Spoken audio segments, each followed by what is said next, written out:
Pues vamos a inclinar nuestro rostro, por favor. Vamos a orar y vamos a pedirle al Señor que bendiga su palabra y que nos hable. Señor, esta tarde nos acercamos a ti confiadamente, a ese trono de la gracia.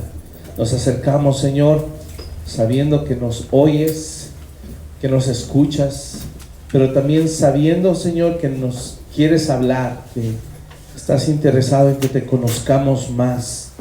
Y hoy, Señor, agradecemos que has provisto todo lo que necesitamos para conocerte. Nos has dado vida nueva, nos has dado de tu espíritu. Señor, ofreciste a tu Hijo Jesús en la cruz del Calvario, que nos reconcilió contigo y pagó por nuestros pecados. Señor, nos has hecho nacer a una nueva vida, tenemos un nuevo corazón, tenemos una nueva mente, tenemos tu palabra revelada, Señor.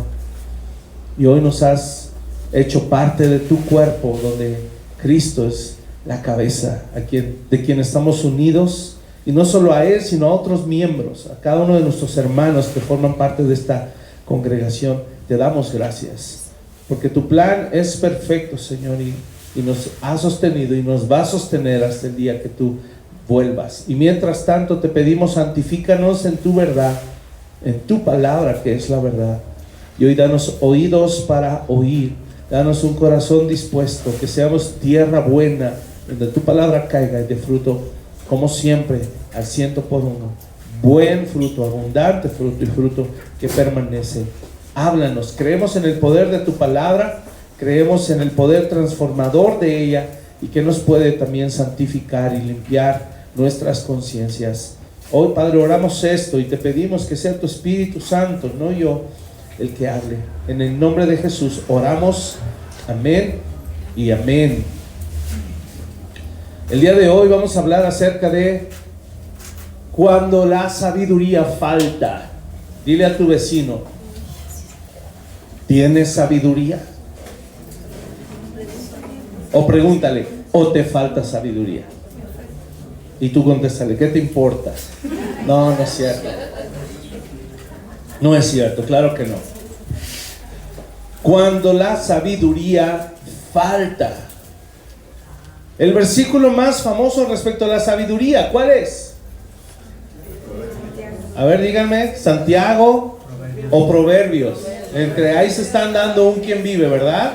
Que si alguno tiene falta de sabiduría, dice Santiago, pídasela a Dios, el cual da abundantemente y sin reproche. Pero también Proverbios capítulo 1 verso 7, que dice: el principio de la sabiduría es el temor de Jehová, o a Jehová. Así es. Ahora, no sé si tú y yo hemos leído ese pasaje con cuidado, pero quiero que vayamos justamente ahí a Proverbios capítulo 1, para que tratemos de absorber la idea completa de lo que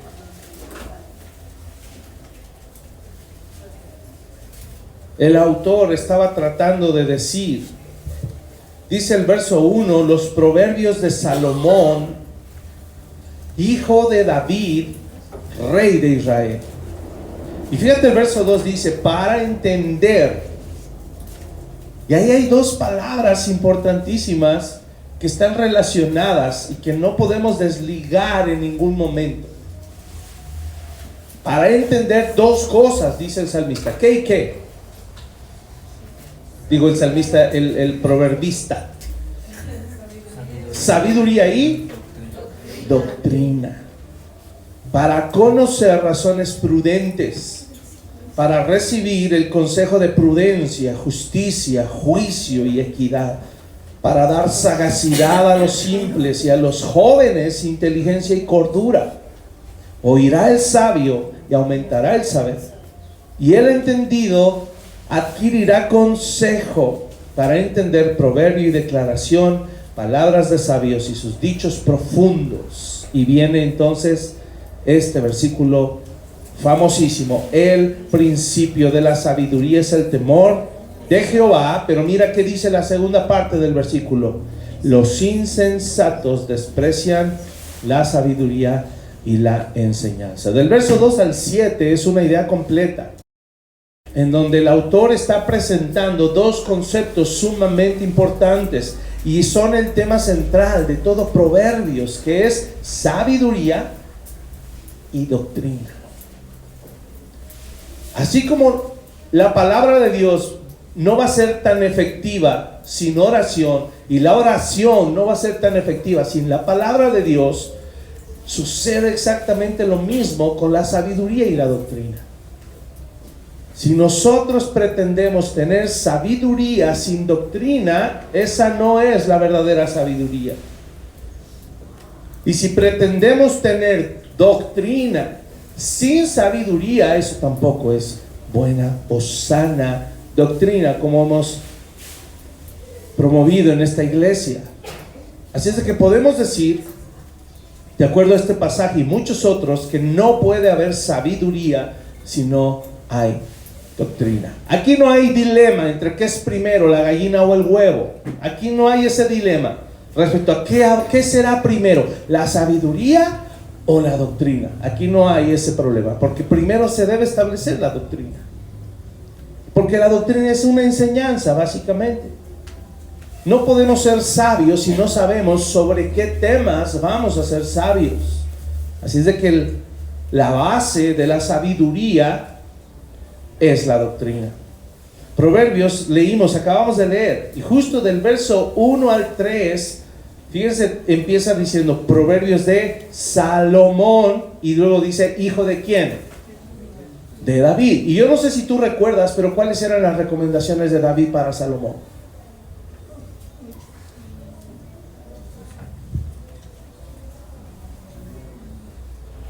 Justo, escuchen, esto es lo curioso, justo lo que Salomón le pidió a Dios para ser rey.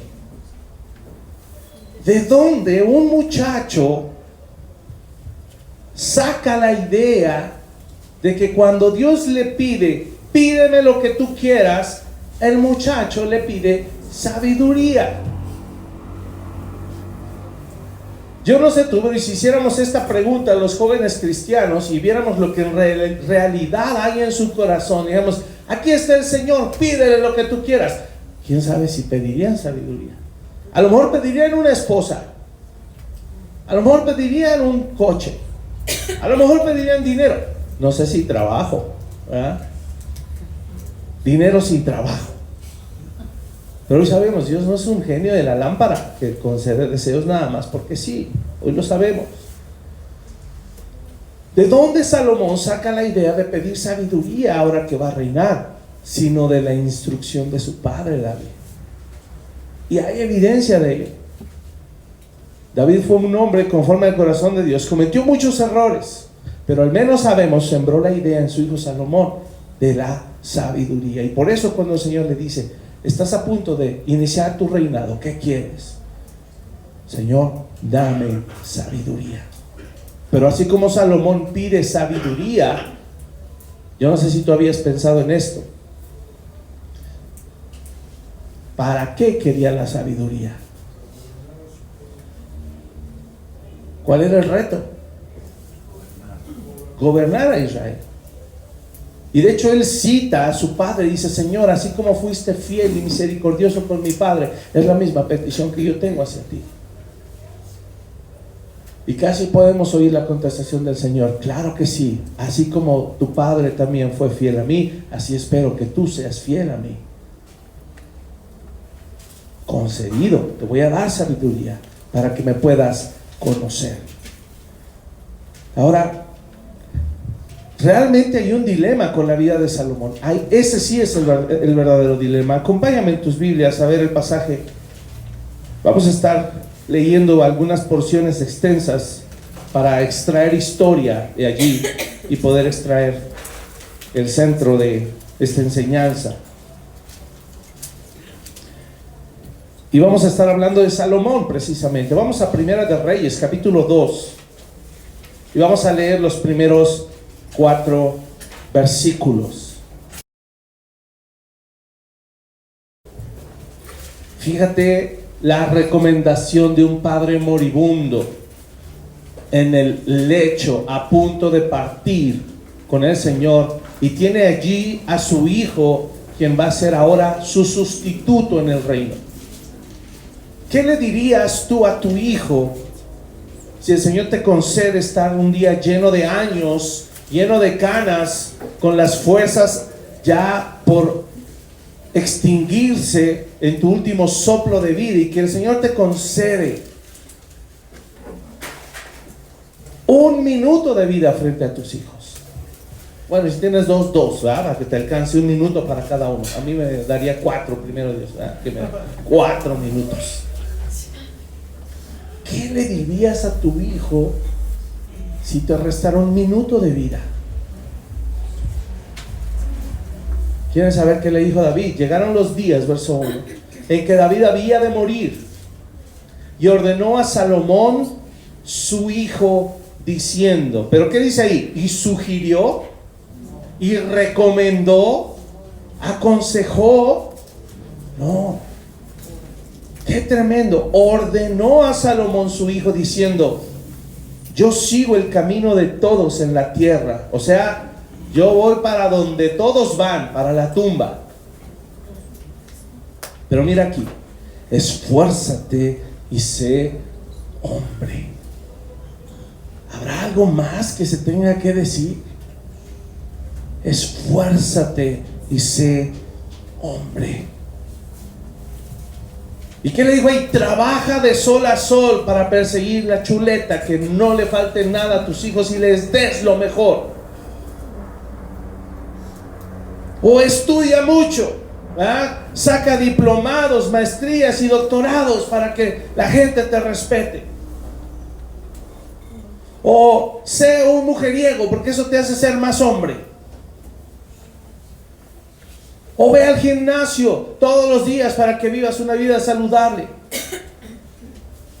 Aliméntate bien, ¿verdad? Porque si no, tu salud puede recaer. No, ¿qué le dijo?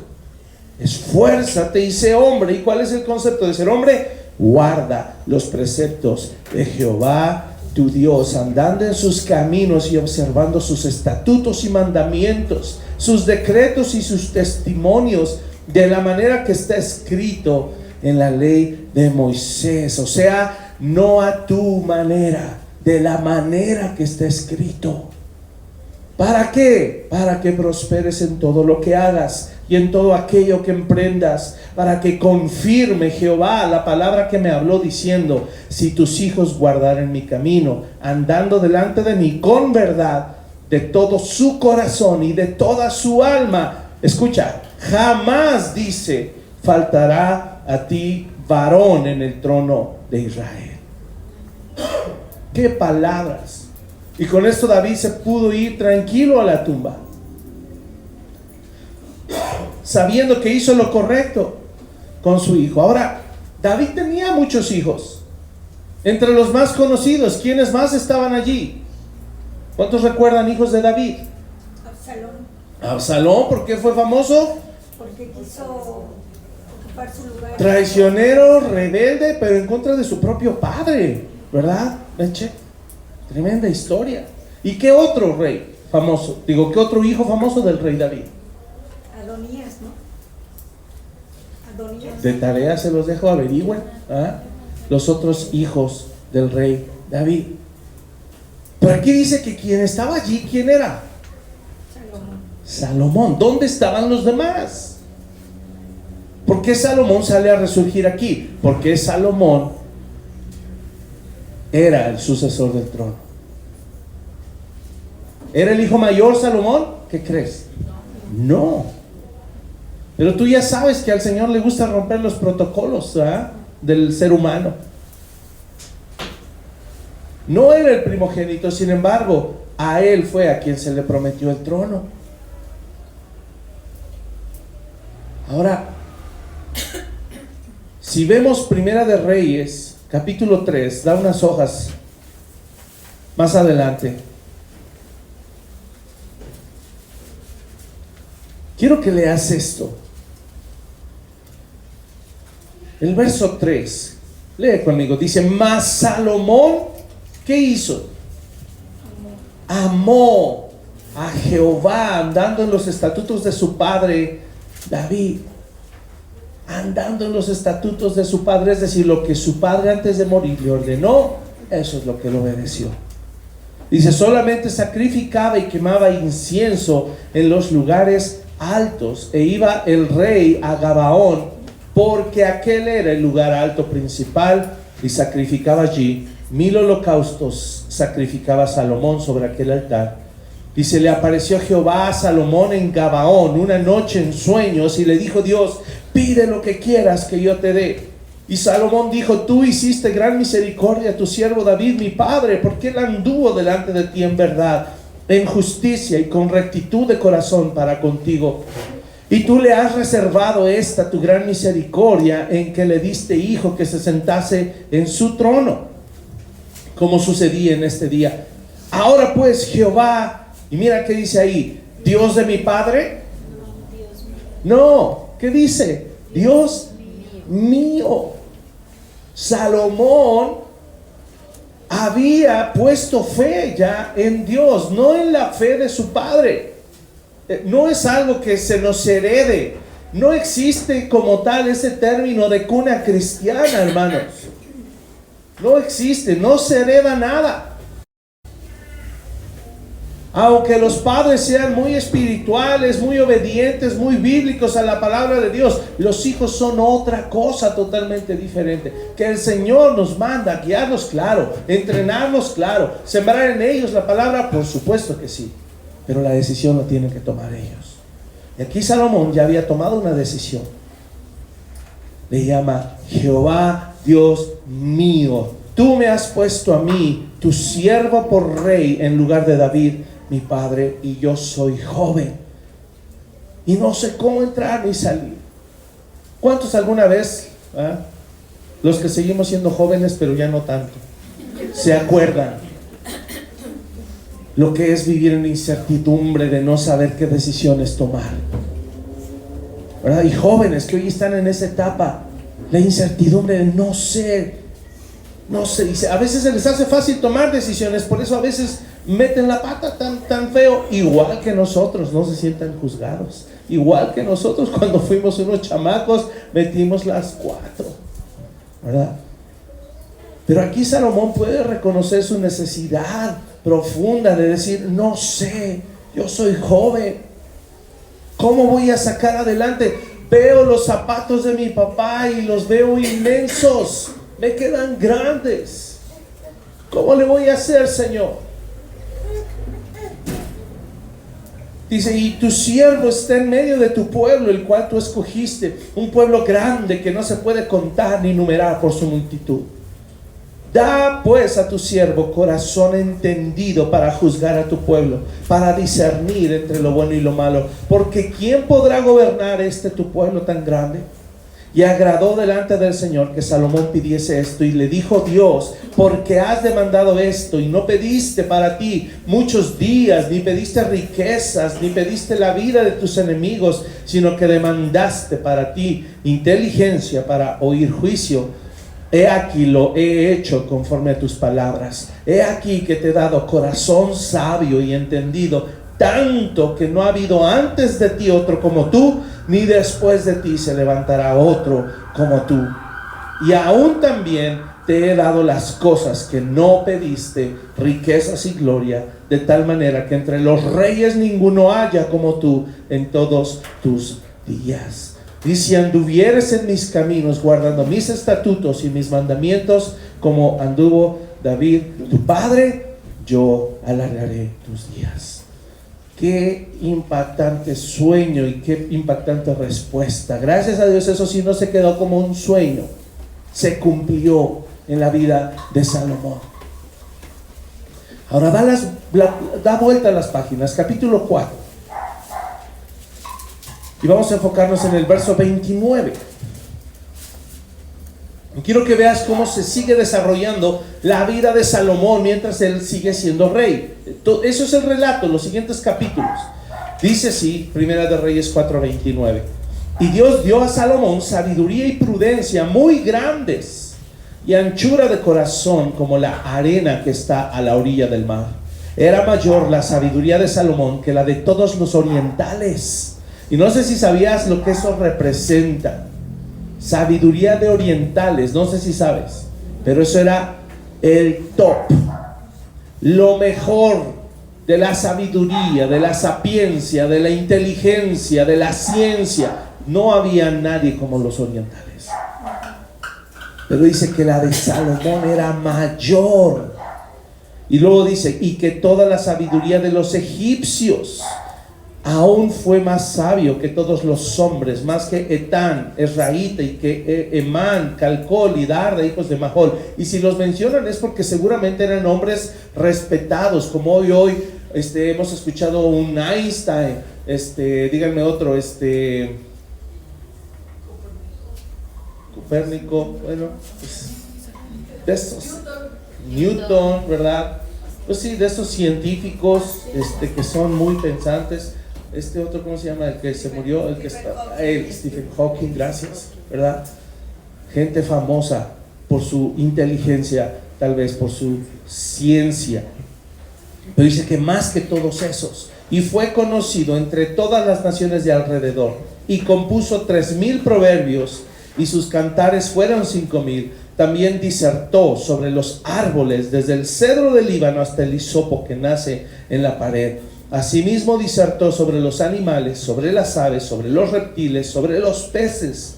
Y para oír la sabiduría de Salomón venían de todos los pueblos y de todos los reyes de la tierra, a donde había llegado la fama de su sabiduría. Siguientes capítulos, la reina Saba, ¿verdad?, lo va a visitar. Siguientes capítulos, él empieza a edificar el templo de Jerusalén. Él empieza a recabar todos los materiales, termina el templo, dedica el templo. Dios hace un pacto con Salomón, o propiamente dicho, ratifica el pacto con Salomón, ¿verdad?, que hizo con su padre David.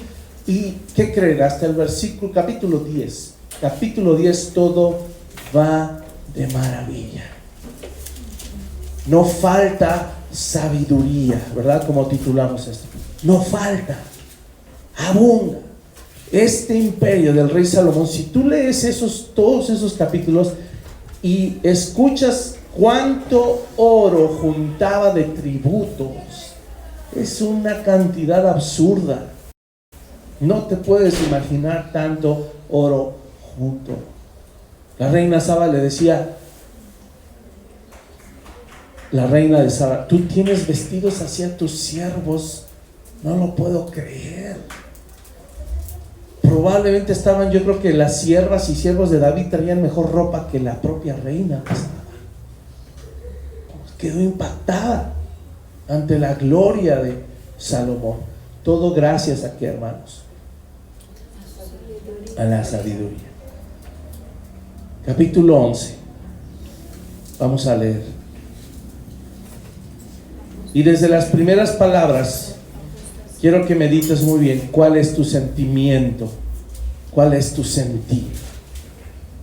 Primera de Reyes 11:1. Pero el rey Salomón amó, además de la hija de Faraón, porque se casó con la hija de Faraón, a muchas mujeres extranjeras, a las de Moab, a las de Amón, a las de Edom, a las de Sidón y a las eteas, a las de Iztapalapa, a las de Santa Úrsula Cuapa, a las de Villacuapa. ¿Ah? Tremendo. Gentes de las cuales Jehová había dicho a los hijos de Israel: no os llegaréis a ellas, ni ellas se llegarán a vosotros, porque ciertamente harán inclinar vuestros corazones tras sus dioses. A estas pues se juntó Salomón con amor, y tuvo 700 mujeres reinas y 300 concubinas, y sus mujeres desviaron su corazón. Y cuando Salomón era ya viejo, sus mujeres inclinaron su corazón tras dioses ajenos, y su corazón no era perfecto con Jehová su Dios, como el corazón de David, de su padre David. Porque Salomón siguió a Astoret, diosa de los sidonios, y a Milcom, ídolo abominable de los amonitas. E hizo Salomón lo malo ante los ojos de Jehová, y no siguió cumplidamente a Jehová como David su padre. Entonces edificó Salomón un lugar alto a Quemos, ídolo abominable de Moab, en el monte que está enfrente de Jerusalén, y a Moloc, ídolo abominable de los hijos de Amón. Así hizo para todas sus mujeres extranjeras, las cuales quemaban incienso y ofrecían sacrificios a sus dioses. Ahí nada más de entrada a Moloc se le tenían que ofrecer niños, sacrificios humanos. Salomón participó y se inclinó su corazón a estos dioses. ¿Qué pasó? El hombre que más habla, ¿verdad?, de la mujer ajena, y deja tú la mujer ajena, la mujer extranjera, acaba cayendo no con una, legales oficiales 700, más otras 300 concubinas, más de 1000 mujeres. Qué tremendo. Verso 9, vean la consecuencia. Y se enojó Jehová contra Salomón. ¿Cómo no? ¿Diría? Por cuanto su corazón se había apartado de Jehová Dios de Israel, que se le había aparecido 2 veces, y le había mandado acerca de esto, que no siguiese a dioses ajenos, mas él no guardó lo que le mandó Jehová. Y dijo Jehová a Salomón: por cuanto ha habido esto en ti, y no has guardado mi pacto y mis estatutos que yo te mandé, romperé de ti el reino y lo entregaré a tu siervo. Sin embargo, no lo haré en tus días, por amor a David tu padre. Lo romperé de la mano de tu hijo. Pero no romperé todo el reino, sino que daré una tribu a tu hijo, por amor a David mi siervo, y por amor a Jerusalén, la cual yo he elegido. Ahí más adelante, en el verso 26, tú lees cómo el Señor, para romper y quebrar el reino de Salomón por su perversión, el Señor levanta adversarios. Y dentro de esos adversarios, en el versículo 26, ¿quién crees que aparece en escena? Léanlo ahí. Verso 26. ¿Quién aparece? Jeroboam. ¿Y saben quién es él? Un siervo de Salomón que divide el reino.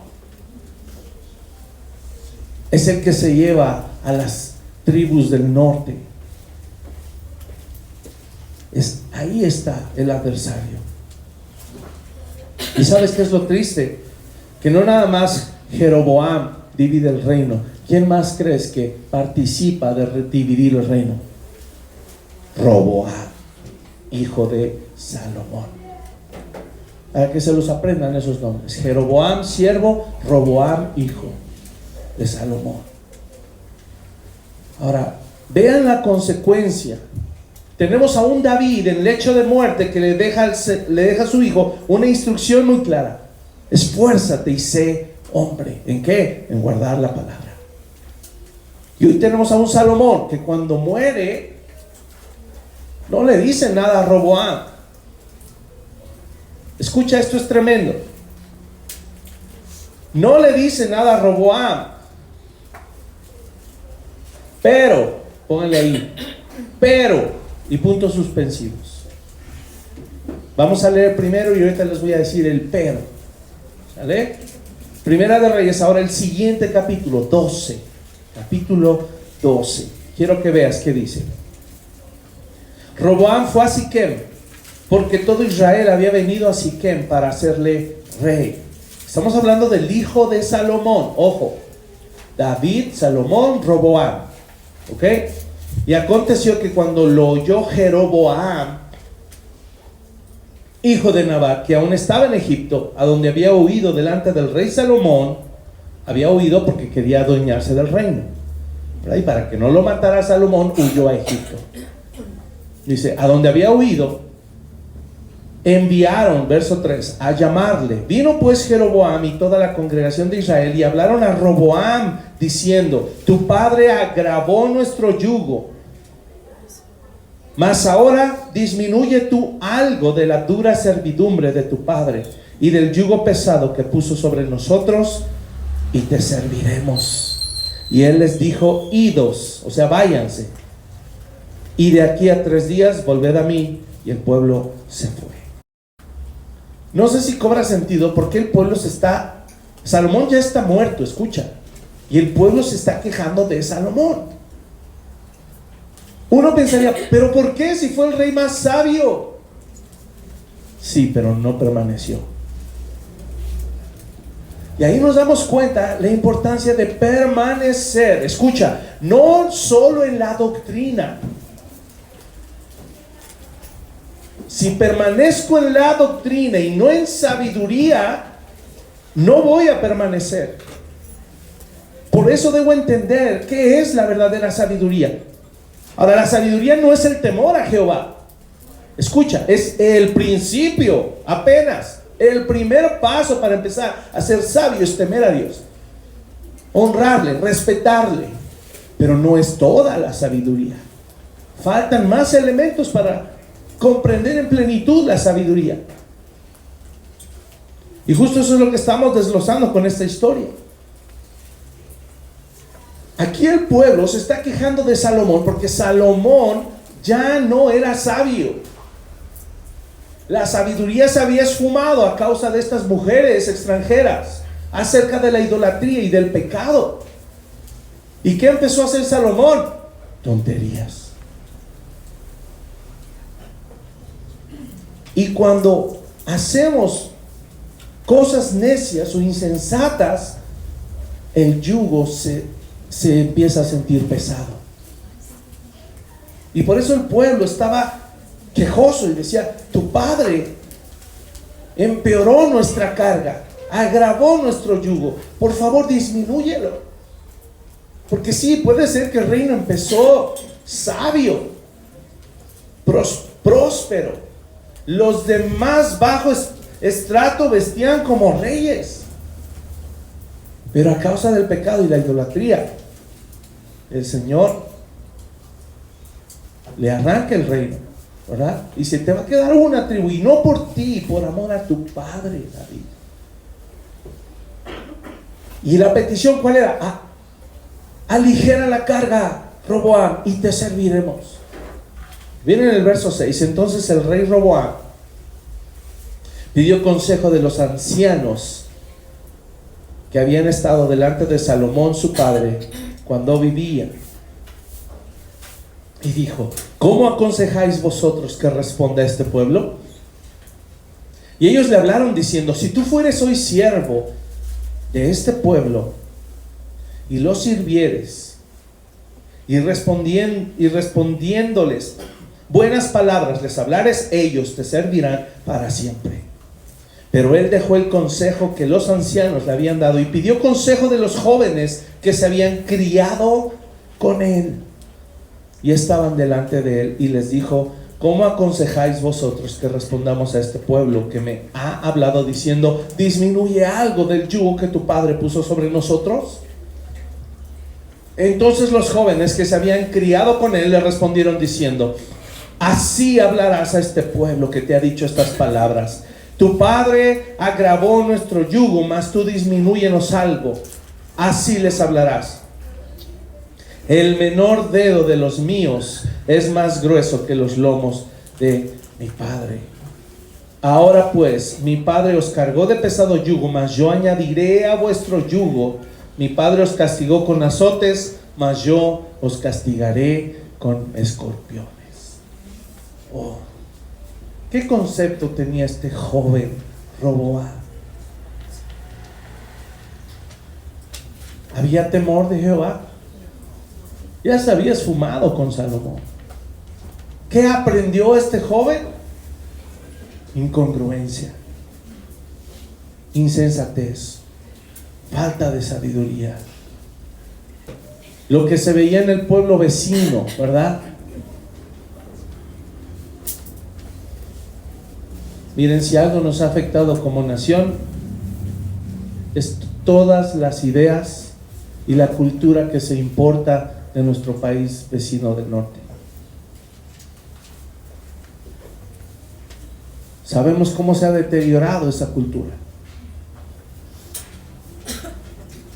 Y hoy en día somos los primeros consumistas de todo lo que esa nación produce.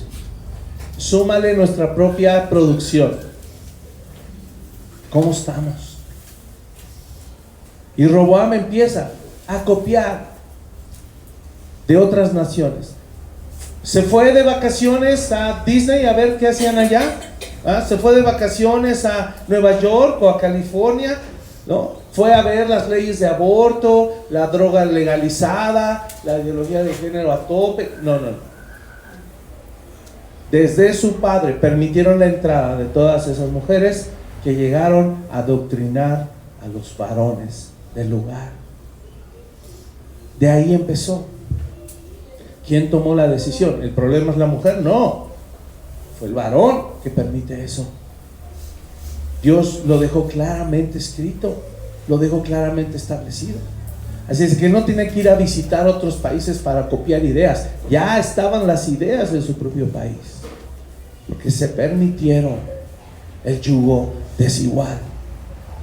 Por eso es tan importante, abriendo un paréntesis, que no se permite el yugo desigual en todo sentido, hermanos, no solo en cuestión de relaciones entre hombre y mujer. Que no se permite el yugo desigual con respecto al mundo, que no unamos nuestras costumbres cristianas, las fusionemos con las costumbres mundanas, porque va a venir la caída.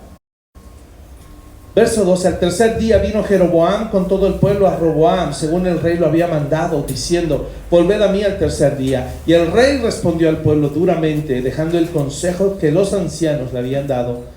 Y él les habló conforme al consejo de los jóvenes, diciendo: mi padre agravó vuestro yugo, pero yo añadiré a vuestro yugo. Mi padre castigó con azotes, mas yo con escorpiones. Y no oyó el rey al pueblo, porque era designio de Jehová para confirmar la palabra que Jehová había hablado por medio de Ahías silonita a Jeroboam hijo de Nabat. Ahora, esto es tremendo. Y ahí, a partir de ahí, dice que el pueblo de Israel se le voltea a Roboam. Y es cuando viene la división. Ahora, solo ya enfocando este asunto. Aquí viene el pero. ¿Se acuerdan? Pero, puntos suspensivos. ¿Qué fue lo que dije allí? Salomón no le dijo nada a Roboam. Pero, ojo, tal vez de palabra no. Pero ¿qué crees? A Roboam se le quedó algo escrito. ¿Alguien recuerda qué? Los proverbios. Ahí estaban los proverbios de su padre Salomón, inspirados por Dios. Ahí estaba la palabra. Ahora quiero que dimensionemos esto, porque es trágico. Podríamos creer o pensar que porque se predica, se lee y se estudia sana doctrina, hay sana doctrina. Porque la sana doctrina no se define solo en cuanto a lo que se predica, que sea bíblicamente correcto. La sana doctrina, ya aprendimos a qué debe estar ligada: a la sabiduría. Entonces, la sana doctrina tiene que producir sí o sí sabiduría. Y entonces, ¿cómo definimos la sabiduría? No como el temor a Jehová, ya dijimos, nada más, es solo el principio. Pero básicamente, para que lo entendamos y no nos metamos en muchos asuntos complicados, básicamente, hermanos, la sabiduría es la capacidad que Dios nos da como sus hijos de poner en práctica todos los principios, mandamientos, estatutos, leyes, decretos que el Señor establece en su palabra, porque le tememos. porque le honramos, porque le respetamos. La sabiduría es algo divino, no es algo que se produce en nosotros. ¿Cómo lo sé? Porque Santiago dice, si te falta sabiduría, pídesela a Dios. No dice, invéntatela o tú prodúcela de acuerdo a tu gran intelecto, de acuerdo a tu gran inteligencia. Dice, pídesela a Dios. Porque la sabiduría es algo divino, proviene de lo alto. Ahora, Roboam tenía tal vez no palabras habladas de su padre Salomón, pero tenía palabras escritas de su padre. Yo te quiero preguntar, ¿para quién escribió Salomón esos proverbios? ¿Para el pueblo? Sí, también para el pueblo. Pero principalmente ¿para quién? Para su hijo. Si tú ves, y no es la única, hay varias citas en donde cita Proverbios 3:1, por ejemplo, dice, hijo mío, no te olvides de mi ley y tu corazón guarde mis mandamientos. ¿A cuál hijo se estaba refiriendo?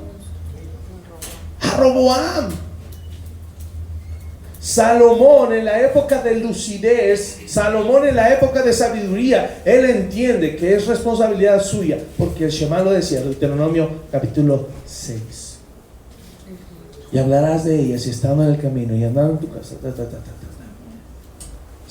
Salomón sabía la responsabilidad que tenía como padre. Y Salomón tenía un ejemplo congruente en su padre David de cómo hacerlo como Roboam. Así es de que en el tiempo y en la etapa de lucidez, de sabiduría de Salomón, él escribe los proverbios y los dedica a su hijo. Hijo mío, Roboam, hey, atento. Otro, el Proverbios 23:26, dame, hijo mío, tu corazón y miren tus ojos por mis caminos. Va dedicado a su hijo Roboam. Ahí está la doctrina, ahí está la enseñanza, ahí está la palabra. Entonces, ¿por qué no se produce la obediencia que se espera ver? ¿Por qué no? Por falta de sabiduría. Porque la sabiduría es saber el qué y el cómo debo actuar y cómo debo obedecer la palabra de Dios. ¿Por qué? Porque temo a Dios, porque honro a Dios, porque respeto a Dios.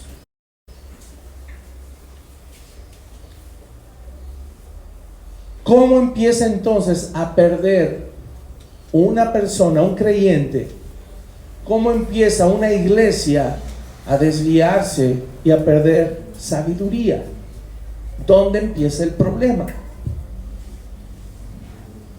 Porque no estoy sugiriendo que ahora echemos toda la carne al asador a la sabiduría. Porque ¿qué dijimos?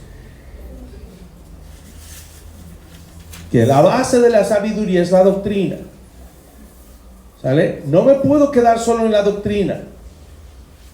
Y no puedo pretender tener sabiduría sin doctrina tampoco. Eso quedó claro desde el inicio de la prédica. ¿Cómo alguien empieza a perder sabiduría? Si no es cuando se introduce doctrina equivocada. Ahí viene el problema. Buena doctrina produce sabiduría. Mala doctrina produce necedad. ¿Cómo entonces hacemos? ¿Por dónde empezamos? Bueno, hemos estado ahondando ya por bastante tiempo en la sana doctrina. ¿En qué queremos ahondar ahora? Y que también está relacionado con los temas de oración que hemos visto. ¿Qué debemos pedir al Señor? Que nos mantenga en la sana doctrina, pero que ahora nos dé la sabiduría para ponerla en práctica. Que ahora la podamos vivir. El mismo Señor Jesús enseñaba esto de una forma muy peculiar. Mateo 15, vamos allí. Mateo 15.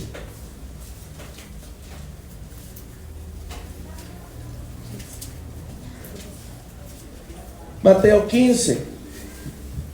del 1 en adelante, escucha. Entonces se acercaron a Jesús ciertos escribas y fariseos de Jerusalén, diciendo: ¿por qué tus discípulos quebrantan la que dice allí? ¿La ley? No, ¿la qué?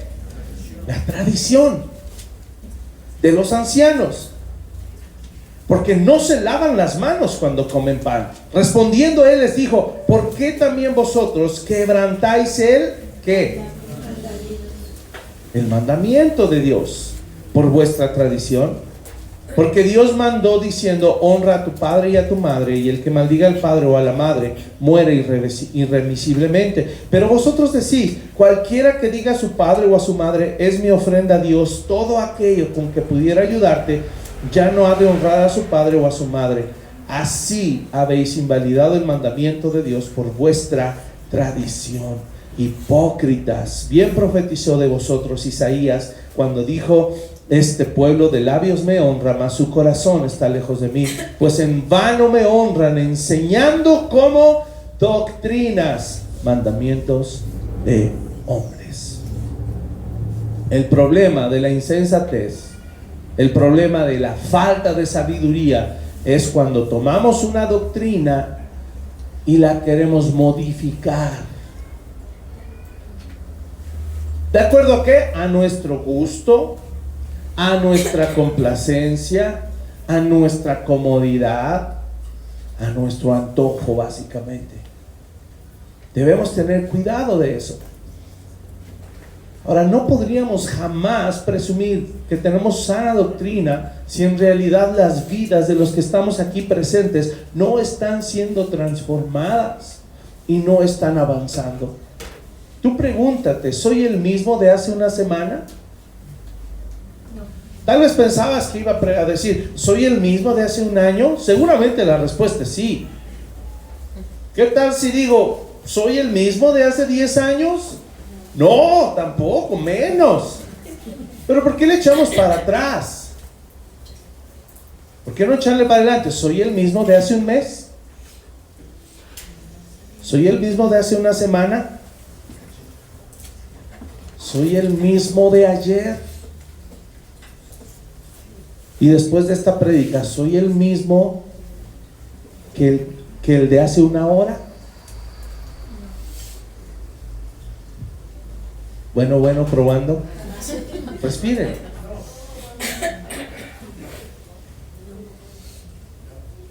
Así debemos medir el fruto. Bueno, quitemos la hora. Pero ¿soy el mismo de ayer? ¿Ah? No vamos a echar más cargas que las que no. Porque Jesús dijo: cualquiera que quiera venir en pos de mí, tome su cruz y sígame.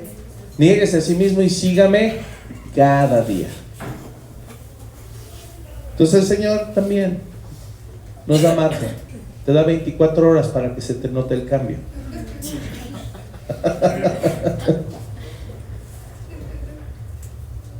Pero es que a veces, como la higuera, ¿no? Pasa un día y creció. ¡Wow!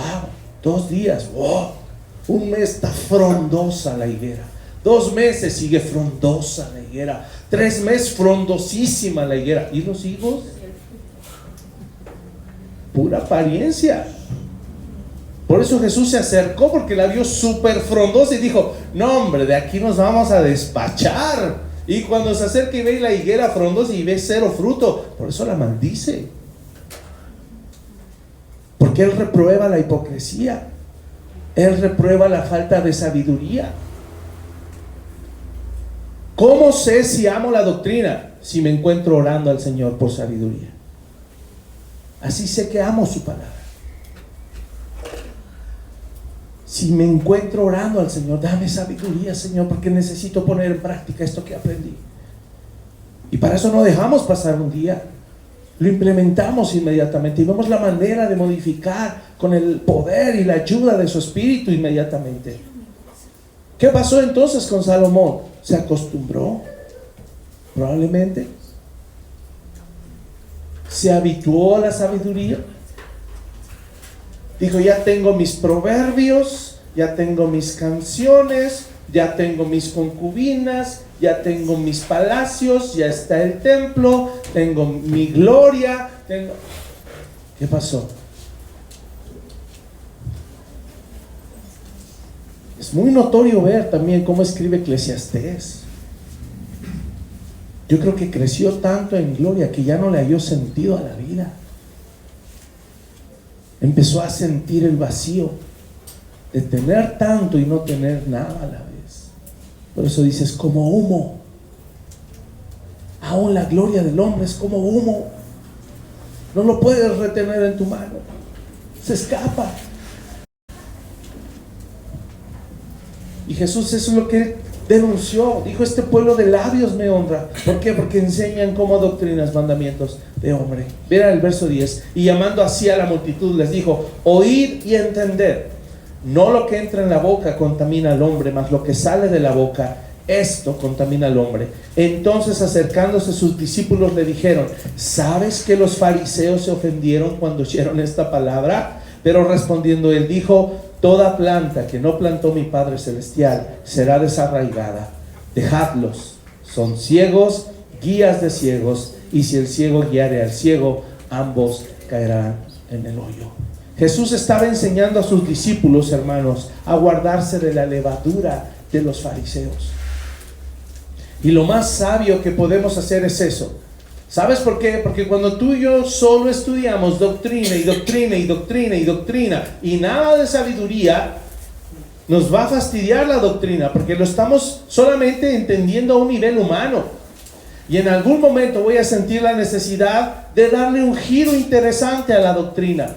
Es que ya recité tantas veces la ley que, híjole, es que ya me sé los 10 mandamientos al derecho y al revés, decía el joven rico, y ya no le hallo sentido ni siquiera a la ley. Y eso pasó con los fariseos y escribas. Empezaron a reinterpretar la ley para darle un toquecito mejor. ¿La ley necesitará arreglo? No lo necesita. Pero ¿qué tal vivir la ley? ¿Aprenderla? Cualquier mundano puede aprender la ley. Estaba yo viendo un video en mis reels de YouTube. Si hay alguien que es experto en teología, ese es Satanás. Si hay alguien que sabe la verdad, es Satanás. ¿Sabes qué decía este predicador? El problema con Satanás no es que no sepa la verdad, sabe la verdad. Su problema es que odia la verdad. ¿Y para nosotros? Ya sé, qué bueno que sabes. Y no solo eso, pastor, ya sé todo lo otro. ¿Qué otro? No, pues calvinismo, arminianismo, arrianismo, pelagianismo. Ok, no, pues bien. ¿Y eso en qué ha impactado tu vida? Pues el querer saber más. Y ya estoy aprendiendo homilética, escatología, angelología, soteriología. Ok, muy bien. ¿Y eso en qué ha impactado tu corazón? En querer saber. Okay. No estamos captando el punto.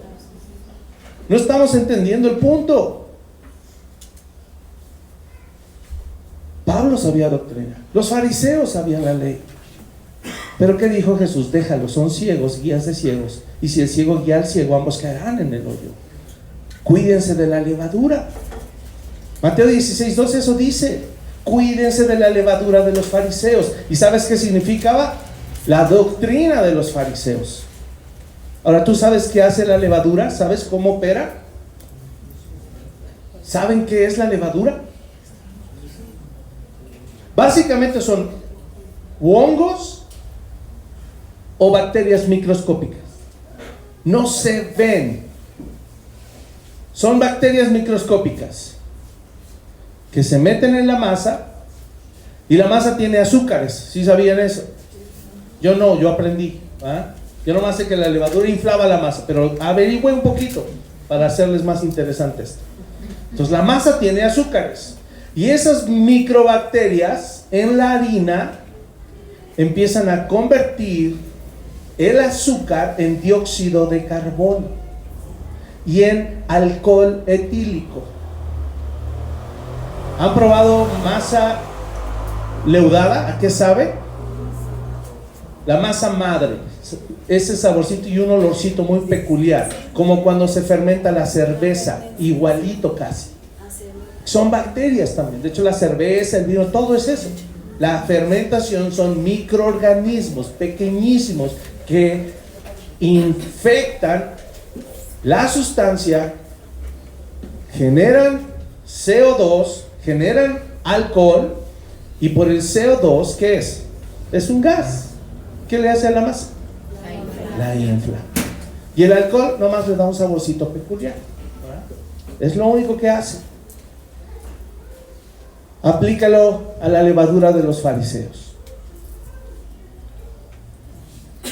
Dice que los que oían a Jesús se impresionaban de la doctrina de Cristo porque Él enseñaba como quien tiene autoridad. ¿A qué crees que se está refiriendo eso, a diferencia de los fariseos y los escribas? Para que entendamos la levadura. Enseñaba como quien tiene autoridad. ¿A qué se referirá? Que predicaba con el ejemplo. ¿Qué será lo que sugiere nuestro hermano? ¿O solo usaba una voz autoritaria?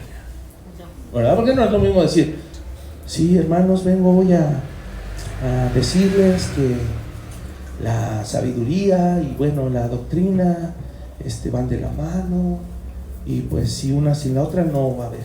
Entonces pídanle a Dios sabiduría. No, como quien tiene autoridad. Porque la palabra de Dios dice, hermano, que la sabiduría es el principio, el temor de Jehová. Y tú, si tú le pides a Dios sabiduría y no hay doctrina, no hay sabiduría, ¿eso es autoridad? No, tampoco. Tampoco. Como quien tiene autoridad. Y yo trataba de entender, Señor, ¿qué significa? Porque está usando la palabra que hoy conocemos como autoridad, que es exousia. La hemos enseñado toda la vida aquí.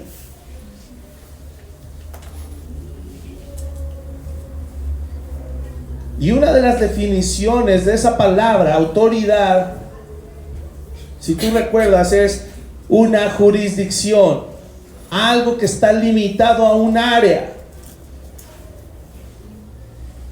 Y si entendemos ese concepto, quiere decir que la doctrina tiene una jurisdicción, se tiene que usar en cierta jurisdicción, y bajo esos límites la doctrina va a operar, la doctrina va a funcionar.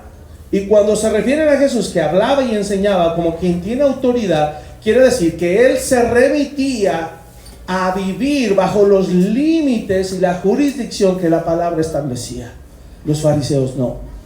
Los fariseos no se remitían a la doctrina, se remitían a la tradición y a la reinterpretación de la doctrina.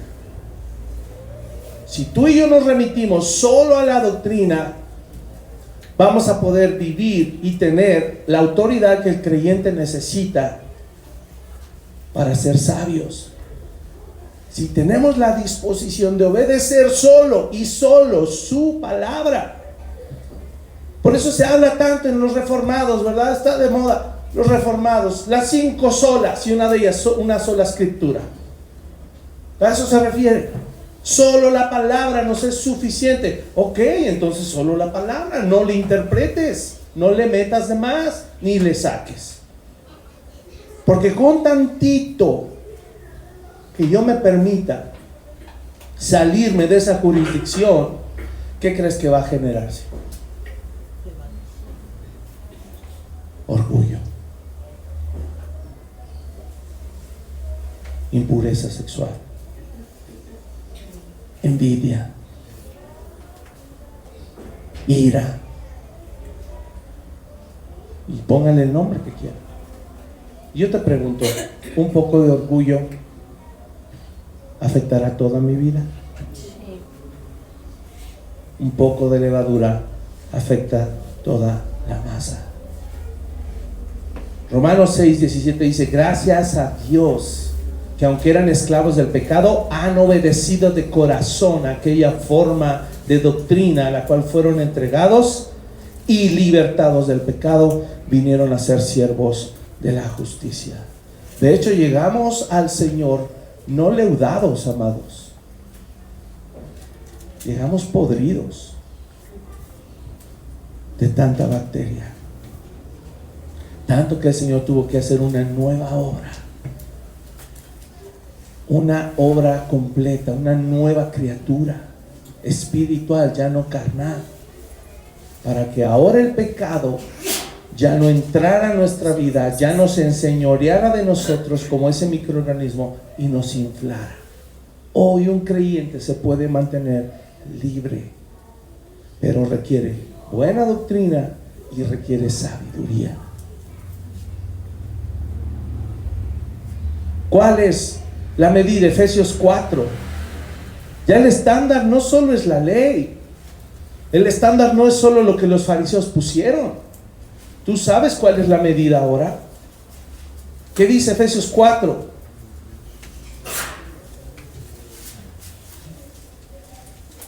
Verso 13, hasta que todos lleguemos a la unidad de la fe y del conocimiento del Hijo de Dios, a un varón perfecto. Ahí está la medida de la estatura, de la plenitud de Cristo. ¿Para qué? Para que ya no seamos niños fluctuantes, llevados por doquiera de todo viento de doctrina, por estratagema de hombres que para engañar emplean con astucia las artimañas del error, sino que siguiendo la verdad, su palabra, en amor, crezcamos en todo en aquel que es la cabeza, esto es Cristo, de quien todo el cuerpo, bien concertado y unido entre sí por las coyunturas que se ayudan mutuamente, según la actividad propia de cada miembro, recibe su crecimiento para ir edificándose en amor. Amados, no somos llamados a leudar. Y voltea a ver a tu hermano, ya con esto acá. Imagínate que es un bollo. Sí, haz el ejercicio. Imagínatelo como un bollo.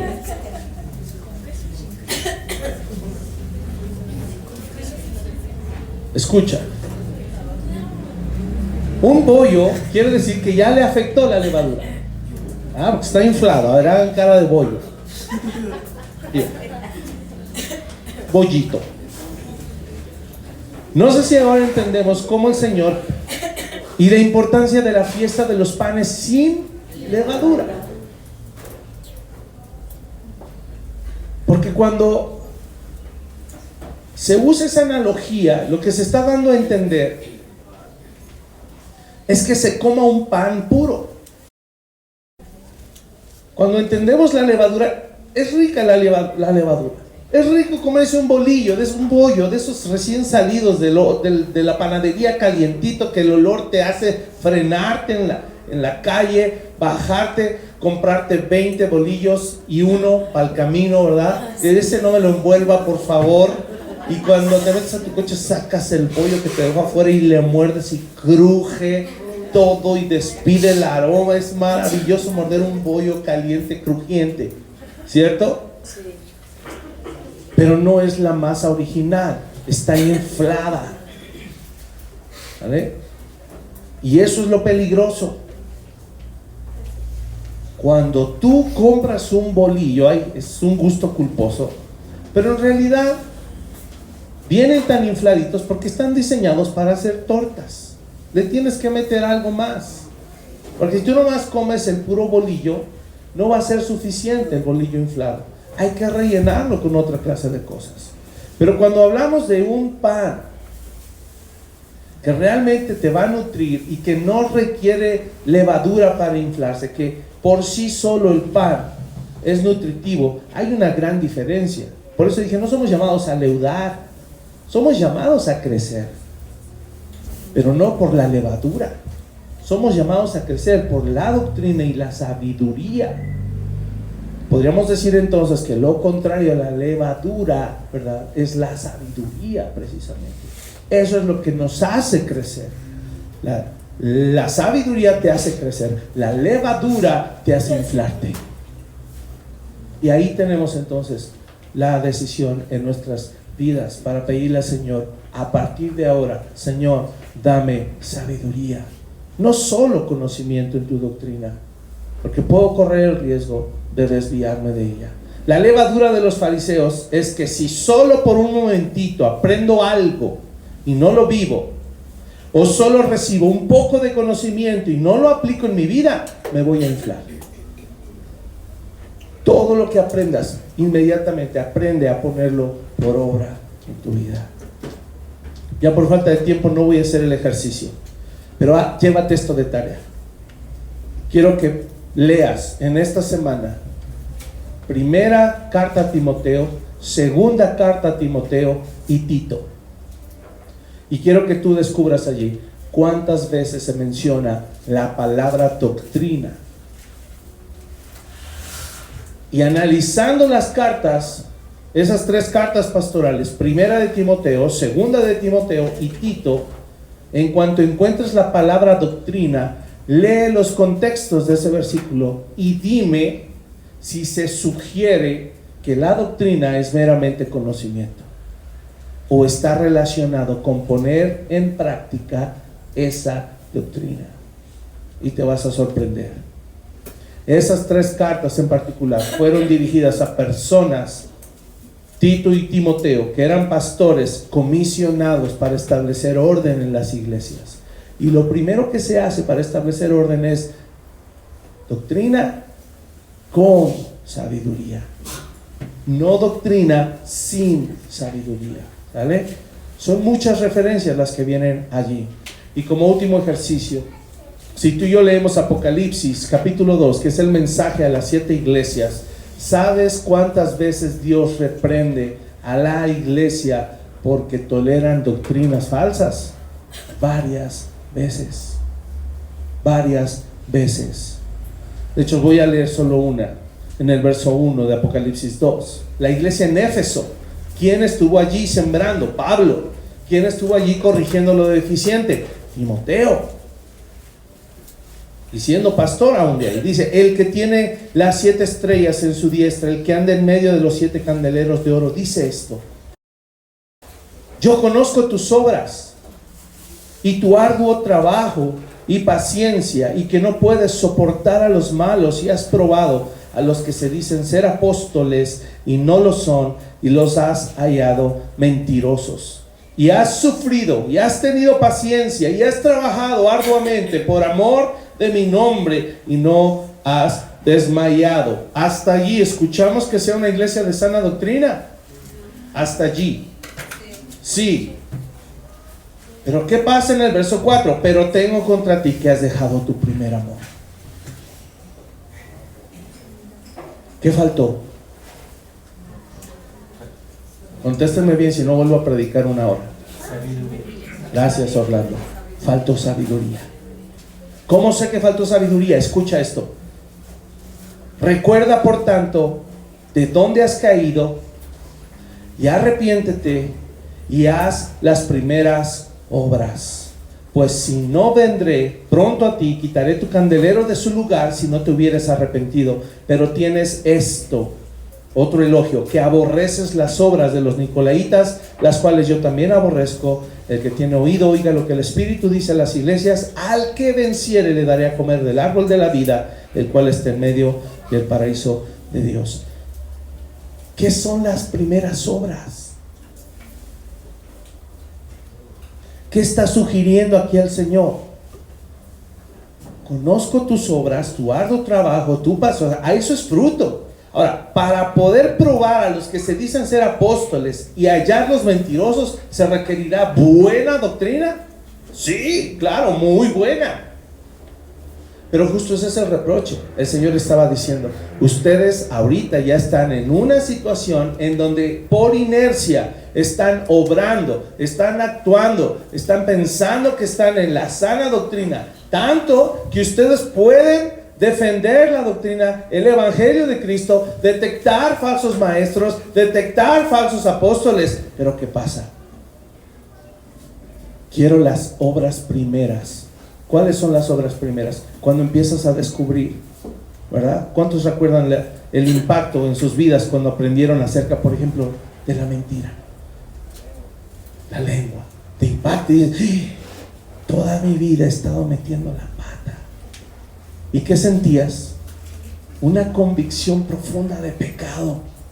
Y la palabra te quebrantaba y llorabas y decías, Señor, por amor a ti, perdona y ayúdame a no ser mentiroso.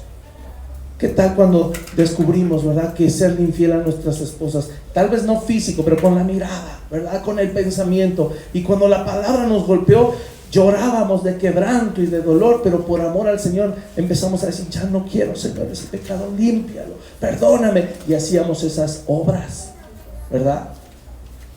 Pero a veces olvidamos eso y decimos, no, yo ya tengo otro estatus, yo ya tengo otra categoría. ¿Y por qué lo haces? Pues por santidad a Jehová, hermano.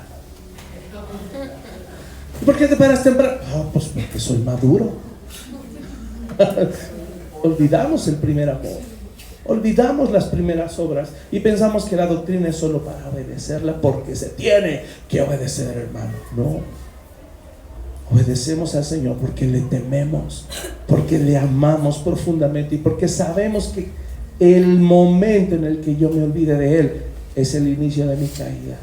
Cuidado con la levadura, amados, que el Señor nos sostenga en cada momento de nuestra vida y que volvamos y nos mantengamos en el primer amor, que hagamos las primeras obras del principio. Esta es una expectativa de niño ansioso por descubrir nueva riqueza en la palabra de Dios, pero porque la va a aplicar, porque la va a obedecer y va a recibir la bendición de haberla guardado.